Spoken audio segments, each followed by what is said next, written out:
तो हम आगे पढ़ते हैं अपना चैप्टर 5 का, जहाँ पे हम लोगों ने ख़त्म किया है। हम लोगों ने मेंडेलियन डिसऑर्डर्स के बारे में पढ़ा कि मेंडेलियन डिसऑर्डर्स जहाँ पे पॉइंट म्यूटेशन होती है। पॉइंट म्यूटेशन इज़ कि अगर हमारे पास एक डीएनए है, इस डीएनए में किसी पर्टिकुलर जीन के अंदर थोड़ा बहुत अगर चेंज आ जाता है तो उसको हम पॉइंट म्यूटेशन कहते हैं। तो पॉइंट म्यूटेशंस वाले जितने भी डिसऑर्डर्स हैं उनको मेंडेलियन डिसऑर्डर्स कहते हैं, जिसमें पहला हमारा आता है कलर ब्लाइंडनेस। कलर ब्लाइंडनेस से नाम से पता चलता है कि कोई किसी के अंदर ब्लाइंडनेस है। ब्लाइंडनेस मतलब है कि वो देख नहीं पा रहा है। देख क्या नहीं पा रहा है? कलर नहीं देख पा रहा है। What does that mean? कि वो कलर्स को डिफ्रेंशिएट नहीं कर पा रहा है। डिफरेंट कलर्स हैं उसके, वो डिफ्रेंशिएट नहीं कर पा रहा है, तो इसीलिए वो कलर ब्लाइंड है। उसे दिखाई देगा लेकिन दो कलर्स जो हैं वो डिफरेंट नहीं दिखाई देंगे। तो what is colour blindness? Colour blindness जो है एक सेक्स लिंक्ड रिसेसिव डिसऑर्डर है। यहाँ पे हर वर्ड अपनी एक मीनिंग रखता है।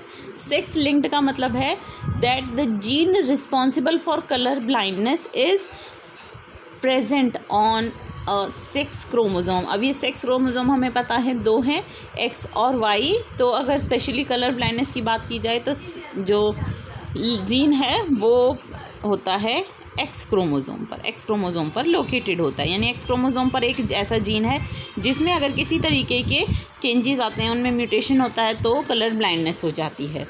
रिसेसिव डिसऑर्डर है। रिसेसिव होने का मतलब है कि अगर एक नॉर्मल जीन प्रेजेंट है तो ये अपने आप को शो नहीं करेगा। It will show itself only if there is no other अगर ये इसका कॉरस्पॉन्डिंग है या फिर एक नॉर्मल वाला जीन प्रेजेंट नहीं है तो ये अपने आप को शो करेगा। क्या होता है इस डिसऑर्डर में? डिफेक्ट इन रेड एंड और ग्रीन कोन्स ऑफ आई। अब ये कोन्स क्या हैं? आइज़ के अंदर जो आइज़ का रेटिना होता है, अगर तुम लोगों ने 10th में याद हो, अगर ये मैं ऐसे गोल गोल आई बनाती हूँ, ऑप्टिक नर्व है, यहाँ पे रेटिना होता है। रेटिना पे क्या है? लाइट सेंसिटिव सेल्स प्रेजेंट होते हैं जिनको हम लोग रॉड्स और कोन्स कहते हैं। ठीक है, रॉड्स क्या हैं? डिम और ब्राइट लाइट इसको परसीव करते हैं, पहचानते हैं। जबकि जो कोन्स हैं, कोन्स क्या हैं? ये डिफरेंट कलर्स को पहचानते हैं, कलर्स में डिफ्रेंशिएट करते हैं। रेड कलर के जो कोन्स हैं वो रेड कलर को परसीव करते हैं, ग्रीन कलर के हैं वो ग्रीन करके, सो एंड सो फोर्थ। तो इस कलर ब्लाइंडनेस के अंदर क्या होता है? इस जीन के अंदर डिफेक्ट होने की वजह से जो रेड या ग्रीन कलर के कोन्स हैं उनके जीन में डिफेक्ट आ जाता है। और डिफेक्ट आने की वजह से क्या होता है? इंडिविजुअल जो है वो डिस्क्रिमिनेट नहीं कर पाता रेड और ग्रीन कलर में। तो क्या होगा कि रेड और ग्रीन कलर में जो इंडिविजुअल है वो डिफ्रेंशिएट नहीं कर पाएगा। कैसे पता लगाया जाता है? कलर ब्लाइंडनेस के लिए अक्सर टेस्ट किए जाते हैं, क्योंकि बहुत सारी ऐसी जॉब्स होती हैं, फील्ड्स होते हैं जहाँ पे कलर्स के बीच में डिफ्रेंशिएट करना बहुत ज़रूरी है। फॉर एग्जांपल एक ट्रैफिक पुलिस है। ट्रैफिक पुलिस जो है उसको ट्रैफिक स्मूथली मूव ऑन करना होता है। अगर एक ट्रैफिक पुलिस वाला जो है वो रेड और ग्रीन कलर में डिफ्रेंशिएट ना कर पाए तो क्या होगा? वो स्मूथली नहीं चला पाएगा, क्योंकि लाइट्स जो हैं जिस हिसाब से ऑन या ऑफ हो रही हैं वो उसको पता नहीं लगा पाएगा। तो टेस्ट किया जाता है अक्सर कलर ब्लाइंडनेस के लिए, जैसे ये इशारा टेस्ट बोला जाता है इसको। कलर ब्लाइंडनेस के लिए जो टेस्ट किया जाता है, अ कलर ब्लाइंड पर्सन, जो एक कलर ब्लाइंड पर्सन होगा वो इस नंबर को पढ़ नहीं पाएगा। क्यों पढ़ नहीं पाएगा? बिकॉज दीज डॉट्स शेप में सारी डॉट्स जो हैं वो एक जैसी हैं, सिर्फ क्या फ़र्क है? जो आसपास हैं वो ग्रीन कलर हैं और जो नंबर बना हुआ है वो एक रेड कलर से बना हुआ है। तो कलर ब्लाइंडनेस के जो कलर ब्लाइंड पर्सन है वो क्या होगा? उसको ये रेड और ये ग्रीन, इन दोनों के बीच में किसी तरीके का डिफरेंस जो है वो समझ नहीं आएगा। वो ये नंबर्स को आसानी से पढ़ नहीं पाएगा। जैसे रेड के अंदर ग्रीन बना दिया, पर्पज़ वही है कि हम लोगों को डिफ्रेंशिएट करना है रेड और ग्रीन को। तो a colour blind person will not be able to read these numbers, whereas a normal person can easily identify these numbers। कभी ड्राइविंग टेस्ट के लिए जाओगे, अभी जब आफ्टर 18 तुम लोग हो जाओगे तो ड्राइविंग टेस्ट के लिए अगर जाते हो, ड्राइविंग लाइसेंस बनवाने के लिए, तो तुमसे इशारा टेस्ट जो है वो तुम्हारा कराया जाएगा। अच्छा, उसके बाद हम देख रहे हैं अकरेंस। अकरेंस क्या है कि कितना % लोगों में ये होता है? 8% लगभग मेल्स के अंदर कलर ब्लाइंडनेस पाई जाती है, जबकि फीमेल्स के अंदर ही 0.4% ही है। देखोगे तो परसेंटेज जो है वो बहुत ही ज़्यादा है, डिफरेंस जो है वो बहुत ही ज़्यादा है। क्यों ज़्यादा है? क्योंकि ये चीज़ हम लोगों ने देखी कि जो जीन है वो एक्स क्रोमोसोम पे लोकेटेड है, प्लस ये रिसेसिव है। रिसेसिव होने से क्या होता है जो मेल्स हैं उनके पास या तो एक्स होगा, एक्स और वाई ये कॉम्बिनेशन बनते हैं, ठीक है। हमारे पास सपोज करो एक एक्स क्रोमोसोम हमारे पास नॉर्मल है, एक एक्स क्रोमोसोम जिसके अंदर म्यूटेटेड जीन है, यानी कि अगर ये जीन उसके अंदर प्रेजेंट है तो इसका मतलब वो कलर ब्लाइंड हो सकता है, और एक हमारे पास वाई क्रोमोसोम है। ये 3 डिफरेंट टाइप के जीन्स हमारे पास प्रेजेंट हैं। तो हमारे पास क्या क्या पॉसिबिलिटी हैं, 2 XX हो सकते हैं, एक नॉर्मल फीमेल बनेगी, एक X और एक XA अफेक्टेड वाला है, एक नॉर्मल वाला जीन है। तो हम लोगों ने देखा है जब स्मॉल टी और कैपिटल टी होता है तो स्मॉल टी अपने आप को शो नहीं करता, एक्सप्रेस नहीं करता, क्योंकि एक नॉर्मल वाला जो जीन है वो अपना काम करता है और जो प्रोटीन प्रोडक्ट बनाते जो प्रोडक्ट बना रहा है वो उसको टेक ओवर कर लेता है। तो इसको हम, ये जो फीमेल है, because this is a female, एक फीमेल के अंदर 2 X क्रोमोसोम होते हैं और एक नॉर्मल है, एक अफेक्टेड है, तो ये कैसी हो जाएगी, ये हो जाएगी कैरियर फीमेल। कैरियर फीमेल क्यों, कौन है, जो इस जीन को, म्यूटेटेड जीन को कैरी तो कर रही है but it is not showing the characteristics of the disease, ठीक है। जो भी डिसऑर्डर है हमारा उसको वो शो नहीं कर रही, उसके सिम्टम्स शो नहीं करेगी। फिर हमारे पास कॉम्बिनेशन हो सकता है एक्स और वाई, जो कि एक नॉर्मल मेल होगा। नेक्स्ट हमारे पास कॉम्बिनेशन आता है XA और वाई। XA और वाई का मतलब है, अब वाई पे तो कॉरस्पॉन्डिंग जीन है नहीं, इसका मतलब एक्स पे ही जो जीन बन रहा है वही अपना फंक्शन करेगा, और यहाँ पे ही म्यूटेटेड जीन है, इसीलिए ये क्या होगा, वो कलर ब्लाइंड हो जाएगा। इसीलिए देखो, और एक केस और है XA जिसमें ये फीमेल अफेक्टेड होगी। यहाँ क्या है, 3 ऑप्शन हैं हमारे पास, और 3 में से 1/3 ऑप्शन है, यानी लगभग 33% चांसेस है कि एक फ़ीमेल जो है वो अफेक्टेड होगी। लेकिन यहाँ पे 2 हमारे पास ऑप्शंस हैं, ये हो सकता है, ये हो सकता है, यानी 50% चांसेस हैं कि मेल जो है वो अफेक्टेड हो जाएगा, ठीक है। तो समझ आया कि अफेक्टेड होने की प्रोबेबिलिटी या चांसेस जो हैं वो एक मेल के अंदर कहीं ज़्यादा होते हैं एक फ़ीमेल के कंपैरिजन में, because female can be carrier also if it is carrying a single copy of the mutated gene, ठीक है। तो क्योंकि फ़ीमेल जो हैं वो कैरियर हो सकती हैं या अफेक्टेड हो सकते हैं, जबकि मेल जो हैं वो या तो अफेक्टेड होंगे या फिर नॉर्मल होंगे, क्योंकि कलर ब्लाइंड वाला जो जीन है, कलर ब्लाइंडनेस जीन जो है is located on X chromosome. क्योंकि इसको समझने के लिए हम लोग एक क्वेश्चन करते हैं, a couple with normal vision, एक कपल है जिसका नॉर्मल विजन है, यानी कि गिवन है mail is having normal vision और जो फीमेल है it is also having a normal vision, ठीक है। ये हमें क्वेश्चन दिया हुआ है, कभी भी क्वेश्चन न्यूमेरिकल वगैरह सॉल्व करो तो लाइन टू लाइन हमेशा चलते जाओ। उसके बाद नेक्स्ट कहता है, बियर्स अ कलर ब्लाइंड चाइल्ड, इन दोनों को क्रॉस कराया, और क्रॉस कराने से क्या होता है, जो F1 प्रोजेनी बनी है वो एक कलर ब्लाइंड पर्सन है। अब हाउ इज़ दैट पॉसिबल, कैसे हो सकता है, क्या क्रॉस हो सकता है। अब क्वेश्चन है, work out the cross to show how is it possible and mention the sex of the affected child, और जो चाइल्ड है उसका अफेक्टेड सेक्स भी लिखना है कि वो लड़का हो सकता है या लड़की हो सकती है। देखो, इफ़ वी से कि ये जो कलर ब्लाइंड है it is a female, we can have 2 options, either the colorblind child can be female or it can be a male. For a female to be colorblind, there has to be 2 copies of the affected gene, whereas in the male this is the figure which is required for a male to be a colorblind. अच्छा, इस case में क्या होगा, एक X chromosome हमारे पास mail से आएगा और एक X क्रोमोसोम हमारे पास फीमेल से आएगा। इसका मतलब दोनों जो कॉपी हैं वो अफेक्टेड वाली आ रही हैं। इसका मतलब है ये जो मेल है इसके पास एक अफेक्टेड कॉपी होनी चाहिए और इसके पास एक अफेक्टेड कॉपी होनी चाहिए, ठीक है। अब फीमेल तो नॉर्मल विजन हो सकता है अगर एक और X लग जाए, ठीक है। लेकिन अगर ये नॉर्मल विजन है, क्योंकि एक वाई चाहिए, मेल होने के लिए हमें एक X और एक वाई चाहिए। X जो है वो अफेक्टेड वाला और वाई जो है वो नॉर्मल, क्योंकि वाई पे तो उसको कॉरस्पॉन्डिंग जीन है ही नहीं। तो क्या ये पॉसिबल है, ये तो कह रहा है ये नॉर्मल विजन है, इसका मतलब ये जो है ये हमारे पास ये प्रोबेबिलिटी गलत है। इसका मतलब यहाँ से हमें एक नॉर्मल XY चाहिए, ठीक है। अब यहाँ से अब एक नॉर्मल X आएगा, ठीक है। अब अगर हम ये XY लेते हैं और ये ऐसा लेते हैं एक XY लिया मेल, इसको क्रॉस कराते हैं हम लोग इससे, क्योंकि इसने कहा कि ये नॉर्मल है, इसका मतलब इसके पास एक ही कॉपी है। नॉर्मल विजन है ना, नॉर्मल विजन होने का मतलब इसमें दोनों के अंदर ये कॉपीज़ नहीं है। अब इसके गेमीट्स बनाओ, यहाँ से बनेंगे हमारे पास एक X बनेगा और एक Y बनेगा, और इधर से जो गेमीट्स आएंगे वो XA बनेंगे और एक X क्रोमोसोम वाला बनेगा। ठीक है, ये हो गया। अब इनका पनेट स्क्वायर बना लो।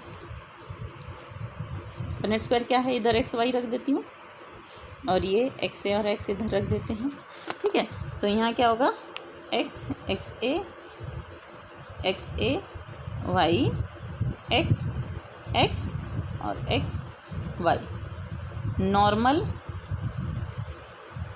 Mail, normal female, carrier.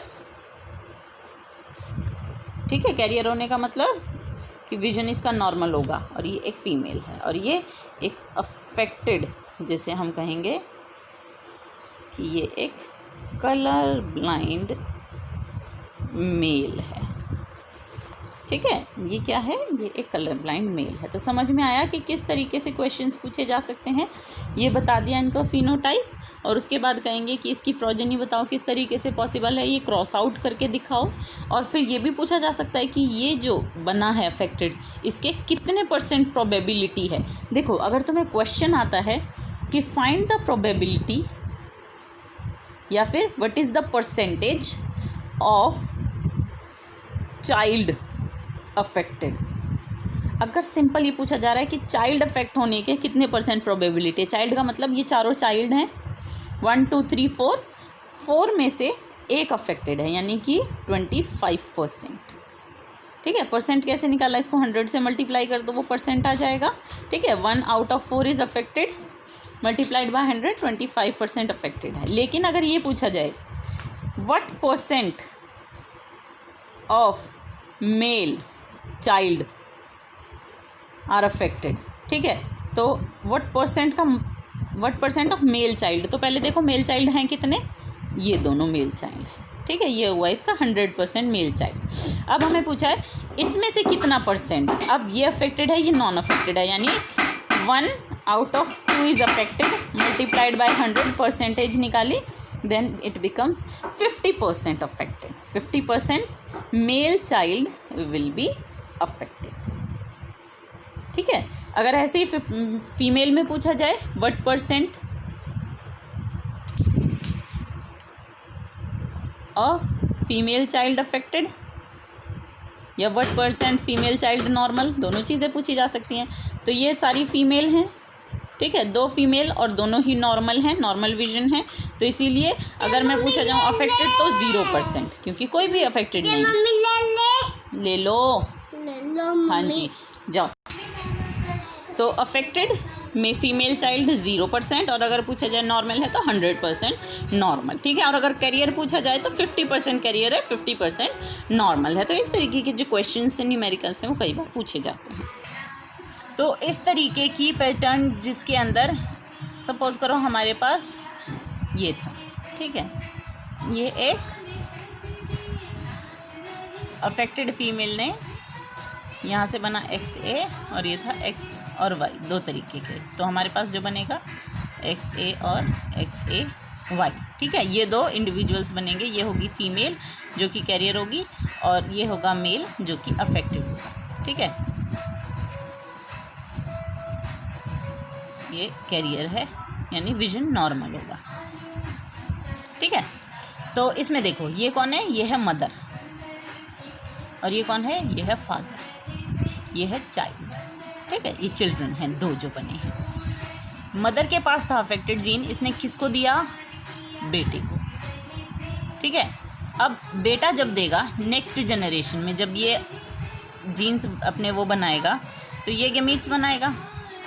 ठीक है, ये किसके पास जाएगा, अगर ये जाएगा, स्पर्म है ना, ये स्पर्म कंटेनिंग है, ये उधर से मदर की तरफ से एक्स आएगा, यानी ये अब किसको देगा, ये अपनी डॉटर को देगा।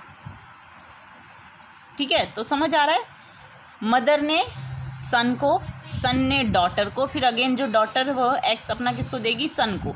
तो क्या होगा, एक इस तरीके से पैटर्न बनता है। ठीक है, मदर या ये कह सकते हो फीमेल से मेल में, मेल से फीमेल में, अगेन मेल में, इस तरीके से जनरेशन टू जनरेशन जो कैरेक्टरिस्टिक है या डिसऑर्डर है वो पास ऑन होता है, जीन पास ऑन होता है। इस तरीके के पैटर्न को हम कहते हैं criss cross inheritance pattern.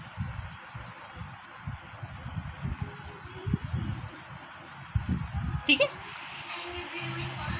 Now we come to our next disease disorder, that is hemophilia. Hemophilia क्या है? This is also a sex linked recessive disorder, मतलब कि इसके लिए भी जो जीन है वो सेक्स क्रोमोसोम पर प्रेजेंट है। स्पेसिफिकली कहें तो ये भी एक्स क्रोमोसोम पर लोकेटेड है। अच्छा, ये जीन एक्चुअली क्या है? ये वो जीन है जो एक क्लॉटिंग फैक्टर प्रोड्यूस करता है। ठीक है, वो क्लॉटिंग फैक्टर जो प्रोड्यूस हो रहा है वो नहीं होगा अगर इसमें डिफेक्ट हो गया, जिसकी वजह से रिजल्ट क्या होगा?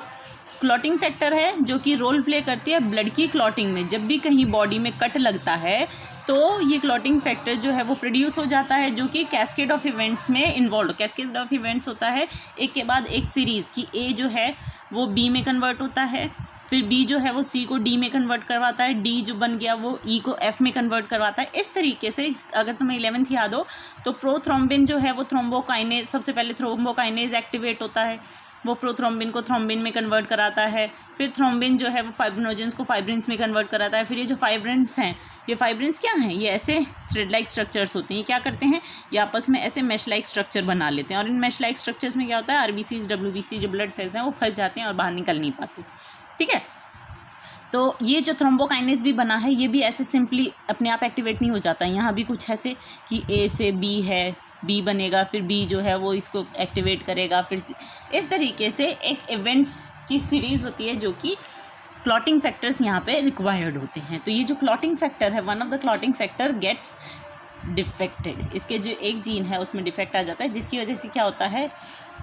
कॉन्टीन्यूअस ब्लीडिंग होती रहती है। ठीक है, क्योंकि ब्लीडिंग तभी रुकेगी ना जब ब्लड क्लॉट बनेगा, और ब्लड क्लॉट अगर नहीं बनेगा तो कॉन्टीन्यूस ब्लीडिंग जो है वो होती रहेगी। अब अगर देखा जाए तो इसका इनहेरिटेंस पैटर्न जो है वो बिल्कुल कलर ब्लाइंडनेस जैसा ही है, बस यहाँ पे हम लोग क्या कर रहे हैं? इसको XC से डिनोट कर देते हैं। ठीक है, XC क्या है? हेमोफिलिक जीन है, यानी वो जीन जिसके अंदर, या ये कह सकते हैं x chromosome containing haemophilic gene. ठीक है, अगर X लिख रहे हैं तो नॉर्मल X क्रोमोसोम और एक Y क्रोमोसोम। ठीक है, ये हमारे पास है।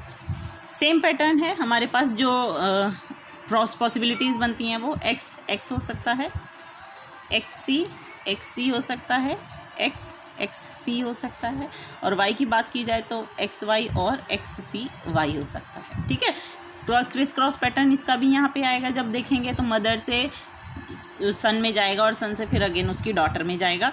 तो प्रोबेबिलिटी देखी जाए यहाँ भी ये अफेक्टेड नहीं होगी, सॉरी ये अफेक्टेड होगा ओनली, ये अफेक्टेड, ये कैरियर, ये नॉर्मल। ठीक है, जबकि मेल में दो ही चीज़ें हैं, या तो नॉर्मल या फिर अफेक्टेड। ठीक है, ये कैरियर नहीं हो सकते। अगर देखा जाए तो हेमोफीलिया का जो एग्जाम्पल देखा गया था वो देखा गया था क्वीन विक्टोरिया की फैमिली के अंदर। The family of Queen Victoria shows a number of haemophilic descendants as she was a carrier of the disease. क्योंकि क्वीन विक्टोरिया जो है वो एक डिजीज़ की कैरियर थी, और उन्होंने क्या किया होगा? उन्होंने अपने बेटों को, जो सन थे, उनको पास ऑन किया होगा। क्योंकि फीमेल को हेमोफिलिक पॉसिबिलिटी होने के लिए क्या चाहिए? कम रेयर है, क्योंकि उसको 2 कॉपीज़ चाहिए ही चाहिए। 2 कॉपीज़ होने का मतलब 2 कॉपीज़ तब आएंगी जब फादर हेमोफिलिक हो और मदर जो है वो एटलीस्ट कैरियर हो। ठीक है, अगर दोनों हैं तो चांसेस हैं फीमेल के बनने के। अगर चाहते हैं कि एक फ़ीमेल हेमोफिलिक हो तो उसके लिए फ़ादर का हेमोफिलिक होना बहुत ज़रूरी है, क्योंकि फ़ादर जो है वो ये एक एक्स देता है फीमेल को बेटी बनाने के लिए, तो ये वाला एक्स देता है, और वही एक्स जो है वो कैरियर मतलब कंटेनिंग होना चाहिए। और इधर से कम 1 कॉपी आए तो ये कम से कम कैरियर तो होनी चाहिए, तब कहीं जाके एक फ़ीमेल जो है वो अफेक्टेड फीमेल बनती है। इसका भी एक क्रॉस एग्जांपल हम लोग कर लेते हैं question. A cross between a normal couple, एक नॉर्मल कपल था जिसको बेटा हुआ हेमोफिलिक, और एक नॉर्मल बेटी हुई। ठीक है। In the course of time when the daughter was married to a normal man, जब डॉटर की शादी हुई एक नॉर्मल आदमी से, उनका सरप्राइज, दे वर सरप्राइज कि उनका ग्रैंडसन जो था वो हेमोफिलिक था। तो इसको एक पेडिग्री चार्ट के रूप में तुम्हें रिप्रेजेंट करना है, पहली बात। उसके बाद जीनोटाइप्स बताने हैं डॉटर और उसकी हस्बैंड के, और क्या कंक्लूजन पता लगाया तुमने यहाँ से इनहेरिटेंस पैटर्न से, ठीक है। तो हम लोगों को क्या चाहिए, वी नीड, सबसे पहली चीज़ तो हमें देखना है कि ये एक नॉर्मल कपल था। Normal couple, normal child, sorry,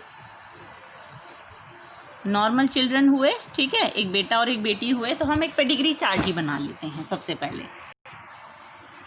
suppose this is our first generation, ये मेल है, इसको क्रॉस कराया एक फीमेल से, ठीक है।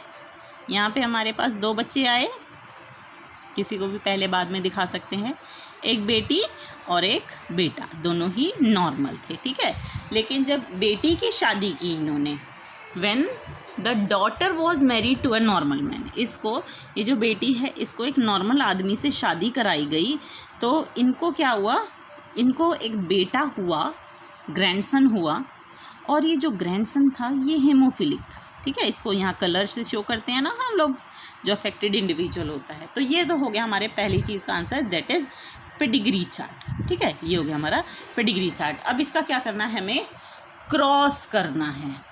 ये है, इसका मतलब ये मेल है, दिस वन। तो हमारा ये जो मेल है, जो ग्रैंडसन है, उसका जीनोटाइप ये है, क्योंकि इसके अलावा कोई जीनोटाइप हो नहीं सकता, ठीक है। फिर ये जो है ये नॉर्मल है, नॉर्मल है। अब मेल जो है वो या तो नॉर्मल हो सकता है या फिर हेमोफिलिक होगा, ठीक है, वो कैरियर नहीं हो सकता। इसका ये है, इसका मतलब ये वाई तो इसका यहाँ से आया है, यहाँ से, वाई यहाँ से नहीं आ सकता। The female has to be XX, यानी कि यहाँ 2 X क्रोमोसोम जो हैं, यहाँ से तो वाई आया है, ये वाला वाई है। अब ये जो X से आया, ये X से कहाँ से आया है, यहाँ से।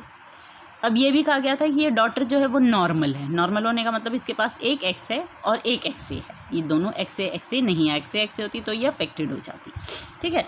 अच्छा, अब ये जो है, ये जो डॉटर बनी, ये कब बनी, जब एक यहाँ से X आया और एक यहाँ से X आया। ये एक नॉर्मल मेल है, that means it has to be XY। लेकिन इसके पास एक X यहाँ से आया होगा, डॉटर बनने के लिए X इधर से दोनों तरफ से XX आना चाहिए।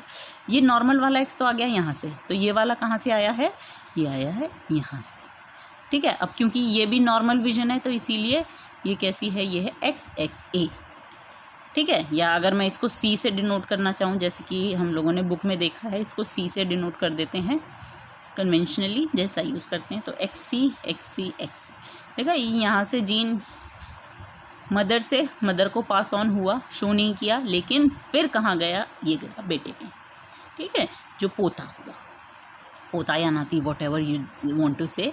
पर ये क्या है, ये है 3rd जनरेशन, जो कि है ग्रैंडसन।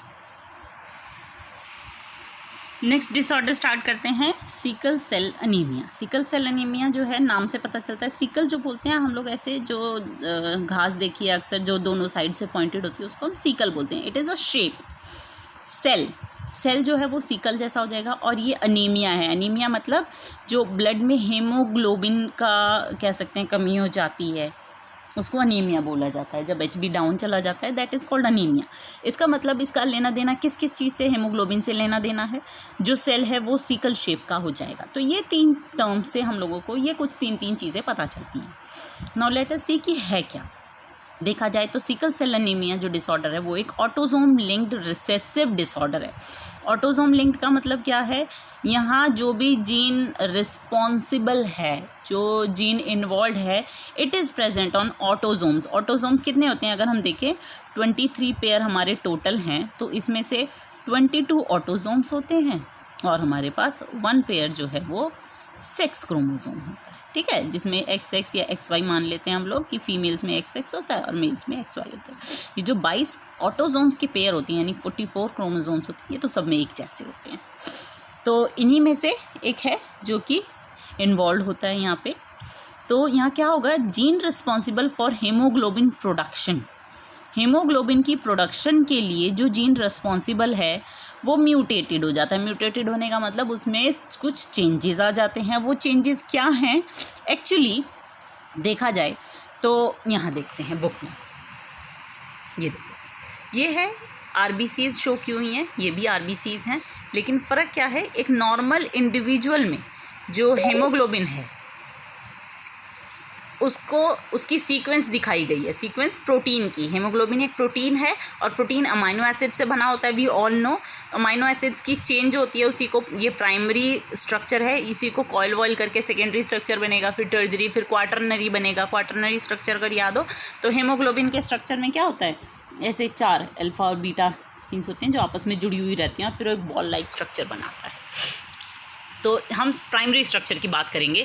प्राइमरी स्ट्रक्चर में शुरुआत में क्या है, वेलिन, एकदम शुरुआत में भी नहीं बोलूँगी मैं कि ये पोर्शन है, ये वो सिर्फ हम लोगों ने क्या किया, सिर्फ वही पोर्शन लिया है जो हम लोगों को स्टडी करना है, जहाँ पे म्यूटेशन होती है। तो valine, histidine, leucine, threonine, proline, glutamine, इस तरीके से ये सीक्वेंस चली आ रही है। जो प्रोटीन है हीमोग्लोबिन के अंदर इस तरीके की कुछ चेन होती है, आगे भी कुछ है, पीछे भी कुछ है, ठीक है। क्या होता है कि इसमें ये जो ग्लूटामिन है, ये ग्लूटामिन, इसमें चेंजेस आ जाते हैं और इस ग्लूटामिन को रिप्लेस कर देता है वेलिन, इसकी जगह वेलिन बन जाता है। और ये ऐसा क्यों होता है एक्चुअली, जब तुम देखोगे तो ये है जीन, सबसे ऊपर जीन दिखाया हुआ है GAGCTC, ठीक है। यहाँ पे एक चेंज हो जाता है, ए की जगह सब्सटीट्यूशन हो जाता है टी का, एडिनिन की जगह थाइमिन लग जाता है। थाइमिन महाथाइमिन हो गया तो इसके कॉरस्पॉन्डिंग एडिनिन हो जाएगा, क्योंकि टी ए से पेयर करता है, ए और टी आपस में पेयर करते हैं ना। तो ऐसे मान लो बस ये रिवर्स हो गया, यहाँ का यहाँ चला गया, यहाँ का यहाँ चला गया, ठीक है। तो इतनी सी म्यूटेशन होने की वजह से क्या हुआ, mRNA बनेगा। मैंने हमेशा तुम्हें बताया कि कभी भी पहले जीन होता है DNA से RNA बनता है, RNA से प्रोटीन बनता है, ठीक है। तो CTC के कॉरस्पॉन्डिंग GAG बना, यहाँ GUG बनेगा, क्योंकि ए के corresponding mRNA, this is RNA है, तो इसमें T नहीं होता, इसमें यूरेसिल होता है, थाइमिन यूरेसिल। 11th क्लास एक बार रिपीट कर लो, याद कर लो, ठीक है। तो GAG ये इसकी वजह से जो प्रोटीन बनता है, अमाइनो एसिड आता है, वो होता है ग्लूटामिक एसिड।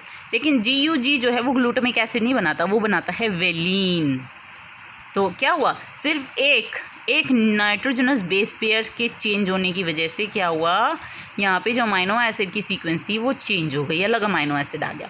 अब ये ग्लूटामिन और वेलिन की वजह से क्या होता है, सिर्फ एक अमाइनो एसिड चेंज होने की वजह से, जब ऑक्सीजन की अमाउंट लो होती है अपने आसपास, जब ऑक्सीजन कम हो जाए, ऑक्सीजन टेंशन कम हो जाए, तो ये जो म्यूटेटेड वाला हेमोग्लोबिन है जिसको हम HbS बोलेंगे, ठीक है, जो नॉर्मल वाला है, यहाँ पे नॉर्मल वाले को हम HB से डिनोट करेंगे और जो म्यूटेटेड वाला है उसको हम लोग HbS से डिनोट करेंगे, ठीक है। तो इस तरीके से ये नॉर्मल, ये म्यूटेटेड वाला। तो जब ये म्यूटेटेड वाला अगर होगा तो ये क्या करेगा, ये पॉलीमराइज हो जाएगा। पॉलीमराइज होने का मतलब आपस में जो धागे से हैं वो पॉलीमर बनाने लग जाएंगे। पॉलीमर बनाएंगे तो इसकी शेप कैसी होगी, ये जो बाइकॉनकेव शेप थी, देखो बाइकॉनकेव, ये 2 डायमेंशनल है, 2 साइड से देखोगे तो ऐसी दिखाई देगी और ये ऐसी हो जाती है। वैसे अगर ऊपर से देखोगे तो ये डिस्क शेप है, गोल गोल दिखाई दे रहे हैं, कि ऐसे होते हैं जैसे 2 प्लेट्स को तुमने आपस में जोड़ दिया, ठीक है। ये इनकी शेप हो जाती है इस तरीके से, जब भी ऑक्सीजन की कमी हो जाती है तब। ये शेप है बाइकॉनकेव और इसको हम बोलते हैं सिकल शेप स्ट्रक्चर, ठीक है, इसी को बोलते हैं और इसीलिए इसको बोला जाता है कि ये सिकल सेल अनीमिया है। इसका भी इनहेरिटेंस पैटर्न हम लोग देख लेते हैं। अब यहाँ मेल और फीमेल में अलग अलग नहीं दिखाना, क्योंकि ये ऑटोजोम्स है ना, सेक्स क्रोमोजोम तो नहीं है, ऑटोजोम तो मेल और फीमेल में दोनों एक जैसे होते हैं। तो अगर मैं कहती हूँ मेरे पास ऑप्शंस क्या क्या बनते हैं, HB, ये क्या है, एक नॉर्मल इंडिविजुअल है, इट कैन बी मेल और इट कैन बी फीमेल, ठीक है।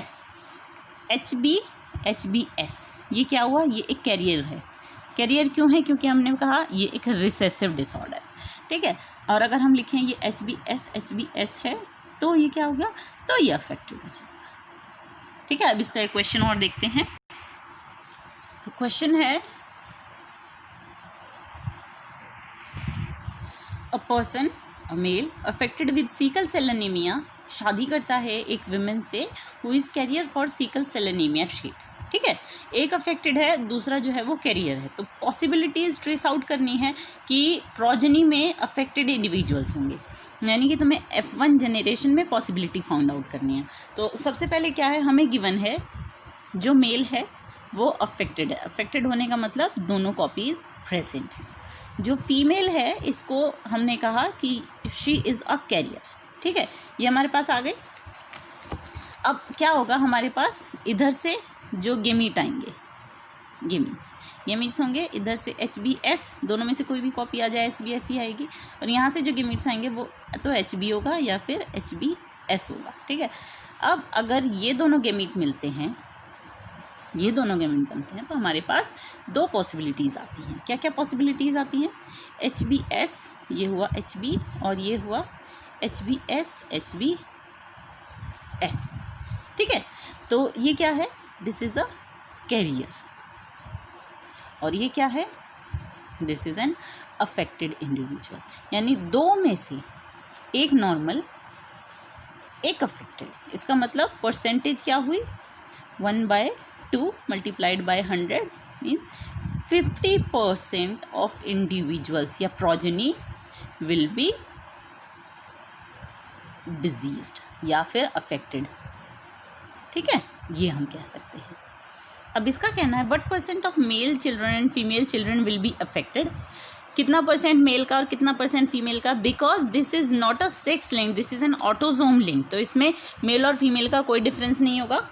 हम कह सकते हैं 50% male and 50% female may be affected, ठीक है, ये हो गया हमारा आंसर। नेक्स्ट हमारा डिसऑर्डर है फिनाइल कीटोन्यूरिया। फिनाइल कीटोन्यूरिया क्या है, एक ऑटोजोमल रिसेसिव ट्रेट है, just like sickle cell anaemia. Autosome पे जीन प्रेजेंट है, ठीक है, और ये रिसेसिव यानी सिंगल कॉपी जो है वो डिसऑर्डर प्रोड्यूस नहीं करेगी। अच्छा, ये क्यों होता है, ये होता है जब एक जीन जो कि रिस्पॉन्सिबल है वो एंजाइम बनाने के लिए, जो कि फिनाइल एलानिन को टायरोसिन में कन्वर्ट करता है। यानी क्या है कि ये है फिनाइल एलानिन, ये कन्वर्ट हो रहा है टायरोसिन के अंदर, यहाँ पे एंजाइम ए चाहिए, और ये जो एंजाइम ए है ये नहीं बन पा रहा है, ठीक है, ये एंजाइम नहीं बन पा रहा है। ये ना बनने की वजह से क्या होगा, ये इसके अंदर कन्वर्ट नहीं होगा तो क्या होगा, ये किसी और चीज़ में कन्वर्ट हो जाएगा, कोई और एंजाइम इस पे काम कर जाएगा। तो ये फिनाइल पायरुविक एसिड में या दूसरे डेरिवेटिव्स या हम कह सकते हैं कि दूसरे प्रोडक्ट्स में कन्वर्ट हो जाएगा।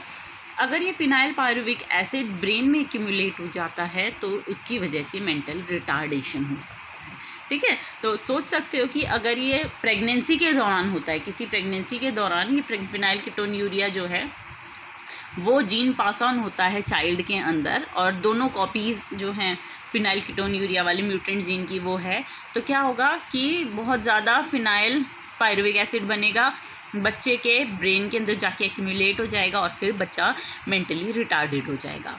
अच्छा, फिनाइल पायरुविक एसिड जो है वो, क्योंकि ये जो phenyl alanine phenyl pyruvic acid है ये बॉडी अब्जॉर्ब नहीं कर पाती, किडनी अब्जॉर्ब नहीं कर पाती, इसीलिए साथ में ये यूरिन में भी एक्सक्रीट होते हैं। तो अगर फिनाइल कीटोन्यूरिया को डायग्नोज करना है तो क्या होगा, यूरिन टेस्ट के थ्रू, यूरिन टेस्ट में देखा जाएगा कि यहाँ फिनाइल एलानिन इसमें प्रेजेंट है, फिनाइल पायरुविक एसिड प्रेजेंट है, तो उससे कंफर्म हो जाएगा कि फिनाइल कीटोन्यूरिया ये जो डिजीज़ है वो इंडिविजुअल को है।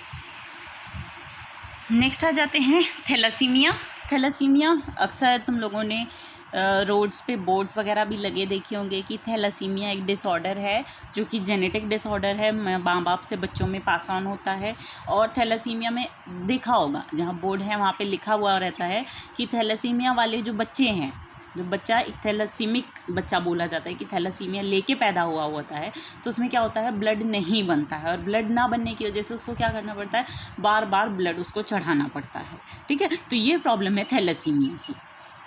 अब देखते हैं कि क्या चीज़ है, ऑटोजोमल रिसेसिव डिसऑर्डर, यानी कि ऑटोजोम्स पे इसका जो जीन है वो प्रेजेंट है, उसके अंदर किसी तरीके का डिफेक्ट होता है, रिसेसिव है, 2 कॉपीज़ होनी चाहिए तभी ये अपने आप को शो करेगा।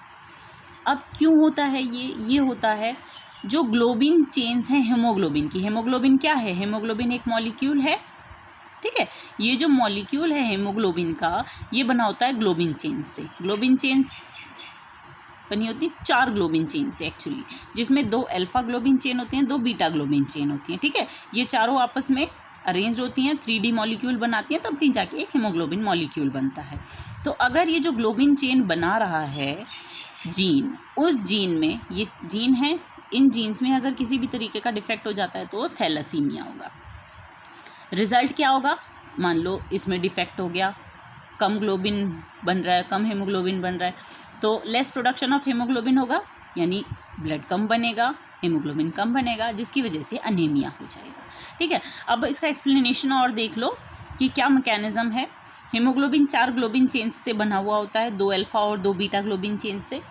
जो अल्फा चेन्स हैं, ये अल्फा जो चेन है, इसके लिए जो जीन प्रेजेंट है वो क्रोमोसोम नंबर 16 पे होता है, और इसके जीन को हम नाम देते हैं HbA1 और HbA2। ठीक है, 2 जीन्स होते हैं, दोनों मिला के अल्फा चेन बनाते हैं। ठीक है, अगर इसमें या दोनों में किसी भी तरीके का डिफेक्ट हो जाएगा तो जाहिर सी बात है अल्फा चेन नहीं बनेगी।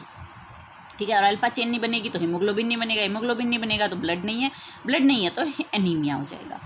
सिमिलरली जो बीटा चेन है, बीटा चेन के लिए जो जीन प्रेजेंट है, जिसको हम HbB जीन कहते हैं, वो क्रोमोसोम नंबर 11 पे प्रेजेंट होता है। तो हमारे पास यहाँ 2 क्रोमोसोम्स इन्वॉल्व हैं, एक क्रोमोसोम नंबर 16 और एक है क्रोमोसोम नंबर 11। ठीक है, तो ये दोनों है जिनमें डिफेक्ट्स की वजह से थैलेसीमिया जो है वो किसी को भी हो सकता है।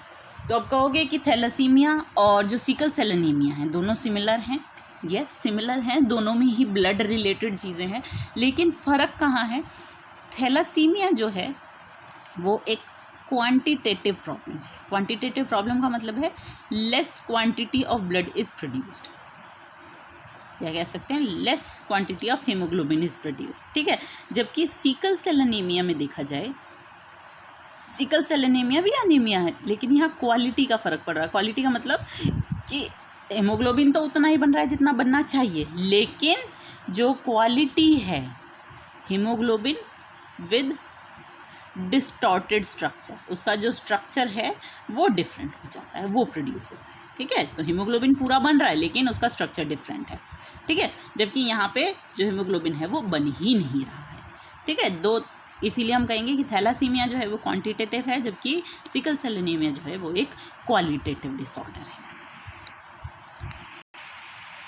Now we come to chromosomal disorders. अभी तक हम लोगों ने मेंडेलियन डिसऑर्डर्स पढ़ लिए, अब हम क्रोमोसोमल डिसऑर्डर्स पढ़ेंगे। क्रोमोसोमल डिसऑर्डर्स क्या है कि यहाँ पे चेंज जो है वो पूरा क्रोमोसोम में ही हो जा रहा है, यानी एक क्रोमोसोम एक्स्ट्रा है, 2 क्रोमोसोम एक्स्ट्रा हो सकते हैं, या पूरा सेट ही क्रोमोसोम्स का एक्स्ट्रा हो जाए, इस तरीके से।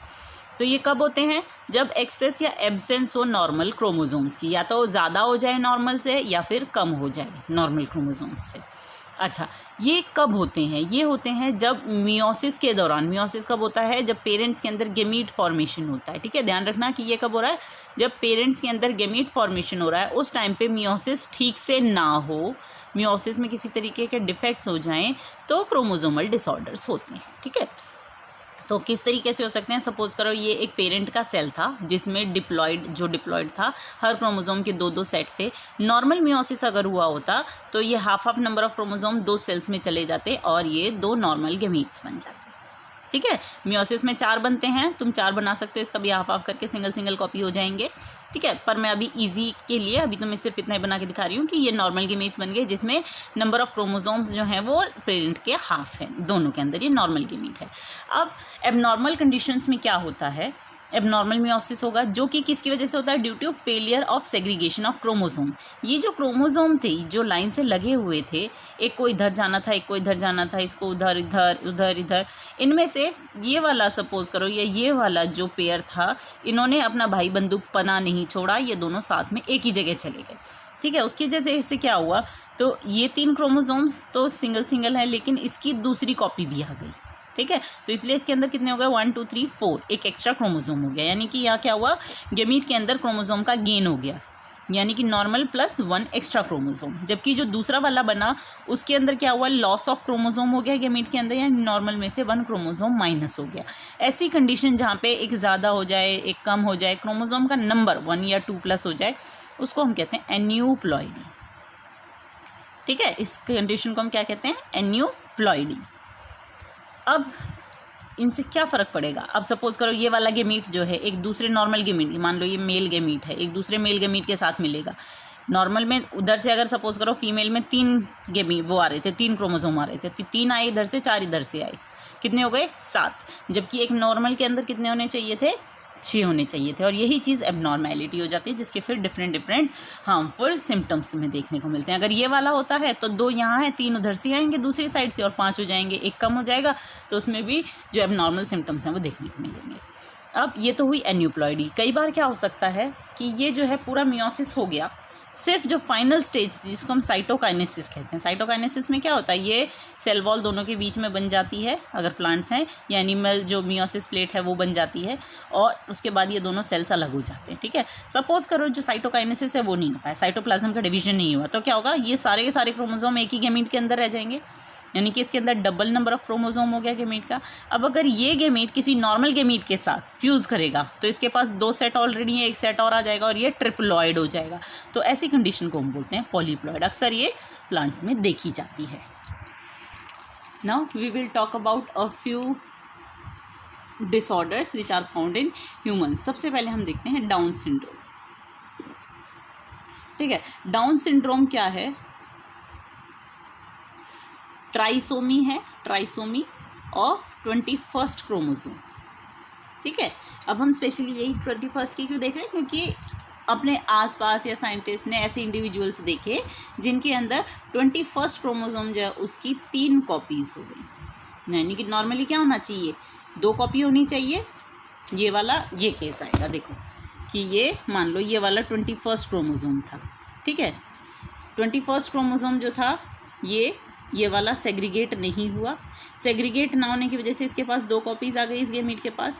जब ये एक नॉर्मल दूसरे गेमीट के साथ ज्वाइन करेगा तो इसके पास 21st की 1 कॉपी, 2 कॉपी यहाँ से कितनी हो जाएंगी, 1 2 3 कॉपी हो जाएगी, और इसी को हम कहेंगे कि ये 21st क्रोमोसोम की ट्राइसोमी है। ठीक है, डाउन सिंड्रोम जो नाम रखा गया है वो रखा गया है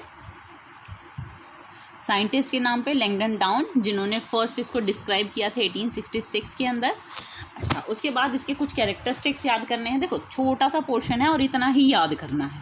जो इंडिविजुअल्स हैं शॉर्ट स्टेचर्ड हैं। शॉर्ट स्टेचर्ड मतलब कि उनकी जो लंबाई है वो कदकाठी छोटी रहेगी। स्मॉल राउंड हेड, जो हेड है वो छोटा रहेगा और राउंड रहेगा। फरोड टंग, जो टंग है, टंग के बीच में तुम्हें एक लकीर नज़र आएगी, जैसे फरो बन रही हो, जैसे हम खेत के अक्सर बीच में नहीं बना देते नाली सी, उस तरीके से। पार्शियली ओपन माउथ, लोगों का अक्सर मुंह जो है वो आधा खुला रहता है। पाम इज़ ब्रॉड, ये जो ब्रॉड है पाम है, हथेली है, ये अक्सर चौड़ी होती है। विद पाम क्रीज, और एक पाम क्रीज नज़र आती है। स्पेशली ये जो क्रीज़ है ये तुम्हें हाथ की क्रीज़ है, अक्सर ये एक कैरेक्टरिस्टिक क्रीज़ नज़र आती है इन इंडिविजुअल्स के अंदर। ये तो हुआ जो हमें फिजिकली दिख रहा है, लेकिन जो फिजिकल, साइकोमोटर, मेंटल डेवलपमेंट है ये सब रिटार्डेड हो जाता है। जो तो शॉर्ट स्टेचर से भी पता चल गया कि कद काठी छोटी है, तो फिजिकल जो डेवलपमेंट था वो रुक गया। साइकोमोटर है कि किस तरीके से तुम लोग चीज़ों को परसीव करते हो और परसीव करके उनके लिए रिस्पॉन्ड करते हो, वो जो डेवलपमेंट है वो भी रिटार्डेड हो जाता है। फिर मेंटल डेवलपमेंट रिटार्डेड हो जाता है। ये सब डाउन सिंड्रोम की वजह से, कि बेशक एक एक्स्ट्रा क्रोमोसोम है लेकिन उसकी वजह से कुछ अच्छा नहीं होने वाला कि सोचें इंटेलिजेंट ज़्यादा हो जाएंगे, नहीं, नंबर जो है वो नॉर्मली होना चाहिए। अगर एक एक्स्ट्रा भी है तो वो भी नुकसानदायक है।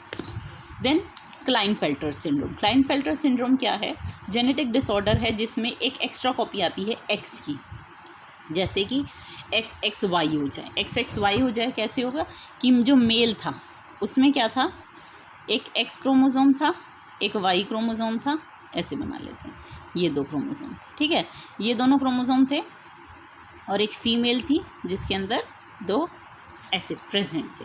ठीक है, सपोज करो कि जब ये XY थे ये अलग नहीं हुए। ठीक है, ये कंडीशन हो सकती है जो हम लोगों ने देखा कि X और Y जो आपस में ऐसे लगे हुए थे, एक इधर जाना था एक इधर जाना था, दोनों इकट्ठे ही चले गए, तो क्या होगा, जो गेमीट है उसके अंदर XY हो जाएगा, यहाँ से एक सिंगल X वाला गेमीट आएगा, और ये जब कंबाइन करेंगे तो ये XXY हो जाएंगे। या फिर कंडीशन हो सकती है कि इधर से तो Y वाला आ गया, ये दोनों हाफ हाफ हो गए, लेकिन ये जो फीमेल थी इसके अंदर हाफ नहीं हुए, तो 2 X इधर से आ गए, और जब ये दोनों कंबाइन किए तो XXY हो गया। ठीक है, तो दोनों ही कंडीशंस में जो है वो क्लाइनफेल्टर सिंड्रोम बनेगा। जिसका कैरियोटाइप होगा 47, यानी उसके अंदर क्रोमोसोम्स जो होंगे 47 होंगे। 47 क्यों होंगे? क्योंकि बाकी के तो ठीक है, 22 पेयर ऑटोसोम्स यानी कि 44 क्रोमोसोम्स वो हैं, और XXY 3 क्रोमोसोम्स ये हो जाते हैं। तो टोटल मिला के 46 की जगह 47 क्रोमोसोम्स हो जाते हैं। जो ट्राइसोमी है उसके अंदर भी, डाउन सिंड्रोम है, इसमें भी 47 क्रोमोसोम्स होंगे, यहाँ भी 47 क्रोमोसोम्स होंगे। ऐसे इंडिविजुअल्स क्या होंगे? एक वाई है तो इसीलिए मस्कुलाइन डेवलपमेंट होता है, यानी ये मेल होते हैं, लेकिन इनके अंदर डबल एक्स होने की वजह से फीमेल डेवलपमेंट भी होने लग जाता है, जैसे ब्रेस्ट डेवलप करने लग जाती हैं, और इस कंडीशन को गायनेकोमेस्टिया कहते हैं। ठीक है, और ऐसे इंडिविजुअल्स जो हैं वो स्टेराइल होते हैं। स्टेराइल मतलब होता है दे कैन नॉट रिप्रोड्यूस, यानी कि ये गैमीट फॉर्मेशन जो है वो नहीं कर पाएंगे, बच्चे पैदा नहीं कर पाएंगे। ठीक है, नेक्स्ट आ जाते हैं टर्नर सिंड्रोम। टर्नर सिंड्रोम क्या है? ये डिसऑर्डर होता है जब एक एक्स क्रोमोसोम ना हो, यानी कि 45 क्रोमोसोम्स हों। जैसे कि सपोज करो ये वाला था, ठीक है, अब ये वाला जो था वो गैमीट बना और ये दोनों एक जगह आ गए, ये XX एक जगह आ गए, जो दूसरा था उसमें एक भी X नहीं गया, ऐसे मानते हैं। यहाँ था हमारे पास 44 + XX, इस तरीके से था, हाफ हुए, नॉर्मल होना चाहिए था 22 + X, 22 + X, ठीक है, इस तरीके से होना चाहिए था। लेकिन गड़बड़ क्या हुई? ये जो X क्रोमोसोम था यहाँ नहीं गया, यहाँ चला गया। ठीक है, अगर ये Y के साथ मिल जाता तो ये XXY हो जाता, और अगर ये मिल गया जाके एक दूसरे X वाले क्रोमोसोम्स के साथ, तो क्या होगा? 22 प्लस उधर से दूसरा वाला एक X आ जाएगा, तो 22 + X इधर है, ये एक नॉर्मल गैमीट है, ये एक एबनॉर्मल है, तो 22 ये तो 44 हो जाएंगे, लेकिन साथ में सिर्फ X ही रहेगा, एक खाली है, उसको हम O से शो करते हैं। XO का मतलब है कुछ नहीं है। ठीक है, तो ऐसे इंडिविजुअल्स जो हैं उनको हम कहते हैं कि उन्हें टर्नर सिंड्रोम है। अब एक X है, Y नहीं है, तो इसीलिए ये फीमेल में डेवलप करेंगे। Such females are sterile, these are also sterile. जैसे मेल वहाँ पे मस्कुलर क्लाइनफेल्टर सिंड्रोम में 2 मेल हैं बट स्टिल स्टेराइल हैं, यहाँ फीमेल है बट स्टेराइल है, क्योंकि ओवरीज जो हैं वो रूडिमेंट्री का मतलब फुल्ली डेवलप नहीं करती। ठीक है, उसके अलावा सेकेंडरी सेक्सुअल कैरेक्टरिस्टिक्स जैसे ब्रेस्ट का डेवलपमेंट है, ठीक है, इस तरीके की जो कैरेक्टरिस्टिक्स हैं वो भी हो सकते हैं, बहुत कम हो या फिर ना हो। ठीक है, इसके साथ हमारा ये चैप्टर जो है वो ख़त्म हो जाता है। इसमें एक डायग्राम पे तुम्हारा ध्यान दिलाना चाहूँगी, ये है कैरियोटाइप। कैरियोटाइप क्या है? कैरियोटाइप होता है जब हम सारे क्रोमोसोम्स को, जितने भी एक सेल के अंदर क्रोमोसोम हैं, उसको उसके साइज़ के हिसाब से अरेंज करते हैं, तो उसको कहा जाता है कि वो उसका कैरियोटाइप है। जैसे ये क्रोमोसोम 1 2 3 4 5 6 7 8 9 10 11 12 13 14 15 16 17 18 19 20 21, अच्छा ये सॉरी एक्स बाद में है, लास्ट में है, तो ये 19, यहाँ पे 18 19 20 21 22 और ये 23। तो यहाँ पे दिखाया गया है कि ये 21st की ट्राइसोमी है, यानी कि ये एक डाउन सिंड्रोम वाले का कैरियोटाइप है। ठीक है, इसके साथ हमारा चैप्टर जो है वो ख़त्म हो जाता है। बीच में तुम्हारे 1-2 टॉपिक बच गए हैं जिसको मैं अभी साथ में एक्सप्लेन कर देती हूँ। एक तो sex determination in honey bee बाकी है ये टॉपिक हमारा, और उसके अलावा पॉलीजेनिक इनहेरिटेंस और प्लियोट्रॉपी। ठीक है, इसके अलावा तो मेरे ख्याल से सारे जो टॉपिक्स हैं वो कवर हो चुके हैं सभी वीडियोस के अंदर। Now polygenic inheritance. Polygenic inheritance क्या है? मेंडल ने सभी जो थे वो ऐसे ट्रेट्स को डिस्क्राइब किया जिसमें ऑल्टरनेट फॉर्म्स थे, यानी कि या तो पर्पल है या वाइट है, टॉल है या ड्वार्फ है, राउंड है या रिंकल्ड है। उसने ऐसे ट्रेट्स नहीं देखे जहाँ पे एक रेंज आए या वेरिएशन आए, जैसे height 5 foot 10 inch, 5 foot 8 inch, 5 foot 6 inch, 4 inch, 4 foot का भी है, 3 फुट का भी है। ठीक है, तो इसको किस तरीके से जस्टिफाई कर पाएंगे? तो उसके लिए आ जाता है पॉलीजेनिक इनहेरिटेंस। पॉलीजीन नाम से पता है, पॉली मतलब मैनी, जीन इनहेरिटेंस मतलब अगर किसी ट्रेट को 1 से ज़्यादा जीन अफेक्ट करता है या कंट्रोल करता है तो उसको हम कहते हैं पॉलीजेनिक ट्रेट्स। सच ट्रेट्स या हम कह सकते हैं the traits which are generally controlled by 2 or more genes are called as polygenic traits. ठीक है, तो जैसे एग्जाम्पल हम लेते हैं, अच्छा ये पॉलीजेनिक ट्रेट्स जो हैं इसमें मल्टीपल जीन्स का इन्वॉल्वमेंट तो है ही, साथ में इन्वायरमेंट का भी कुछ इन्फ्लुएंस हो सकता है। जैसे एग्जाम्पल है पॉलीजेनिक इनहेरिटेंस का स्किन कलर, ह्यूमन की स्किन कलर जो है वो एग्जाम्पल है। यहाँ पे ABC 3 डिफरेंट जीन्स होते हैं जो कि स्किन कलर को कंट्रोल करते हैं। Capital A, capital B, capital C ये हैं डोमिनेंट वाले, small a, small b, small c वो हैं रिसेसिव वाले। यानी कि जो ये वाला है double A, double B, double C, ये जो होगा इंडिविजुअल ये सबसे ज़्यादा डार्क होगा।